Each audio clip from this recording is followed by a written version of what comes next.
تو پروردگار عالم ہماری یہ بابرکت حاضری اپنی برگاہ قدوسیت کے اندر قبول و منظور فرمائے، اور جو چند گزارشات کی جائیں مالک کائنات ہم سب کو اس پہ عمل کی توفیق عطا فرمائے۔ آج کا ہمارا گفتگو کا موضوع یہ عشر کی فرضیت، اہمیت اور اس کے ریلیٹڈ مسائل یہ کیا ہیں۔ عشر یہ مالک کائنات کی طرف سے ایک فریضہ ہے جس کو ہر صاحب استطاعت زمیندار کے اوپر لازم اور فرض کیا گیا ہے۔ جس طرح انسان ایک بدنی عبادات کرتا رہتا ہے، نماز پڑھتا ہے تو یہ بدن کی عبادت ہے، اس کے اندر مال و دولت کا کوئی دخل نہیں ہے۔ انسان کی صحت ٹھیک ہے تو وہ عبادت کرے گا، نماز پڑھے گا۔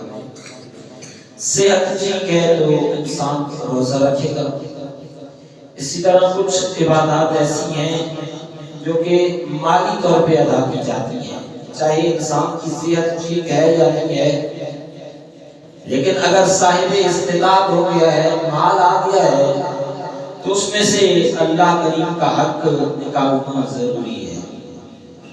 اور اسی طرح کچھ عبادات ایسی ہیں جن کے اندر صحت کا بھی دخل ہوتا ہے، انسان کے بدن کا بھی دخل ہوتا ہے اور ساتھ مال کا بھی دخل ہوتا ہے۔ جس طرح حج ہے، انسان کے پاس پیسے تو ہوں لیکن اس کا بدن اس کی طاقت نہ رکھتا ہو کہ یہاں سے جائے اور کعبۃ اللہ شریف پہنچ جائے، اتنی طاقت نہ ہو تو پھر اس صورتحال کے اندر بھی حج وقتی طور پہ ساقط ہے۔ جب دونوں چیزیں ہوں گی، صحت بھی ہوگی، جسم بھی ساتھ دیتا ہوگا، مال بھی ساتھ دیتا ہوگا، تو تب جا کے وہ کعبۃ اللہ شریف کا حج ادا کرے گا۔ تو اسی میں سے ایک عبادت جو مالی عبادت ہے، خالصتاً مال اس کے اندر شامل ہے، ان عبادات میں سے ایک عبادت یہ عشر کی عبادت بھی ہے۔ اور عشر کی عبادت ان لوگوں پہ لازم ہے، ان لوگوں پہ فرض ہے جن لوگوں کی اپنی زمین ہے یا وہ کاشتکاری کرتی ہیں، زمین میں سے اناج اگاتے ہیں، نکالتے ہیں۔ کبھی گندم کا موسم آتا ہے تو گندم کاشت کر رہے ہیں، آلو کا موسم آتا ہے تو آلو کاشت کر رہے ہیں، شملہ مرچ کا موسم آتا ہے تو شملہ مرچ لگائی جا رہی ہے۔ اب اس میں سے کوئی بھی بندہ جو کاشتکاری کر رہا ہے، چاہے ایک کنال کے اوپر کر رہا ہے یا مربوں کا مالک ہے، اس نے جو کچھ کاشت کیا ہے اس میں سے نکال کے اللہ کا جتنا حصہ بنتا ہے وہ دینا فرض ہے۔ اور اس کی فرضیت ایسے ہی ہے جیسے نماز کی فرضیت ہے۔ کوئی بندہ کہے کہ میں نماز کا انکار کرتا ہوں، مسلمان سے شمار نہیں کیا جائے گا۔ کوئی بندہ کہے کہ میں رمضان کے روزوں کا انکار کرتا ہوں، اسے مسلمان شمار نہیں کیا جائے گا۔ کوئی بندہ کہے استطاعت ہونے کے بعد کہ میں زکات کا انکار کرتا ہوں، اسے مسلمان شمار نہیں کیا جائے گا۔ کوئی بندہ حج کا انکار کرتے کیونکہ ان چیزوں کی فرضیت قرآن مجید کے اندر موجود ہے۔ قطعی طور پر قرآن کے لفظ کہہ رہے ہیں بھائی نماز پڑھنی ہے، قرآن کے لفظ کہتے ہیں بھائی روزہ رکھنا ہے، قرآن کے لفظ کہتے ہیں بھائی اگر صاحب استطاعت ہو گئے ہو تو الحج اشہر معلومات، معلوم معمور دنوں کے اندر کعبۃ اللہ شریف کا حج کرنا ہے۔ اب اسی طرح مالک کائنات نے جہاں جہاں نماز کا ذکر کیا، روزوں کا ذکر کیا، حج کا ذکر کیا، اسی قرآن مجید کے اندر مالک کائنات نے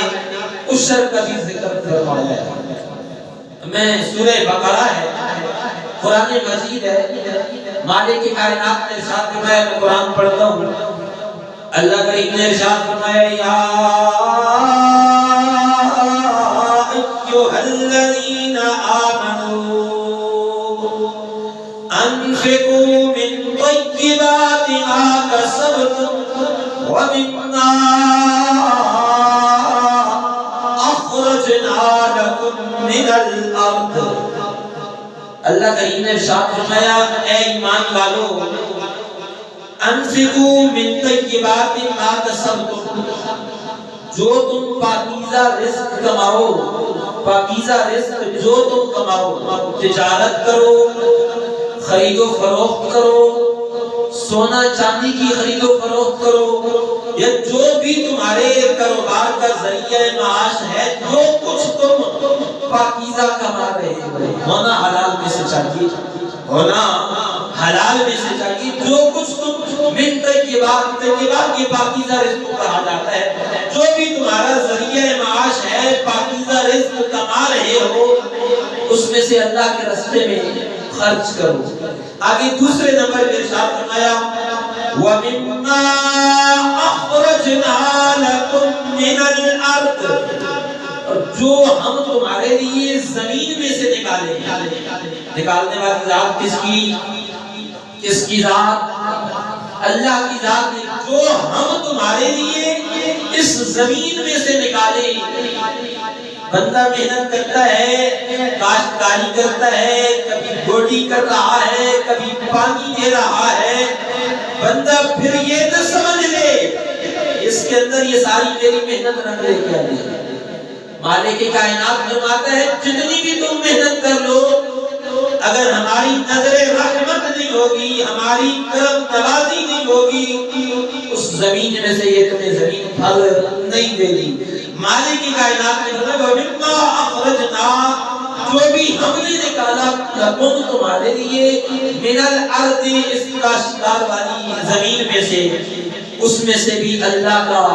حصہ نکالو، اس میں سے بھی نکالو، لوگوں کے اوپر خرچ کرو۔ اب دوسری آیت کی بات سنائیں، قرآن مجید میں مالک کائنات نے ارشاد فرمایا واضح الفاظ، بالکل کوئی ڈھکی چھپی چیز نہیں ہے اس کے اندر، فرمایا وَآتُوا حَقَّهُ يَوْمَ حَصَادِهِ، اللہ کا حق نکالو اس دن جس دن تم کاشتکاری کو اپنی اس زمین میں سے کٹائی کر رہے ہو، یا تم کاشت کر چکو، جو کٹ جائے اس میں سے اللہ کا حصہ نکالو۔ وَآتُوا کا مطلب ہوتا ہے دینا، حقہ اللہ کا حق، یوم حصادی کاٹنے والے دن، جس دن تم نے اس کو کاٹا ہے اسی دن اللہ کا حق نکال کے غریبوں، مسکینوں، یتیموں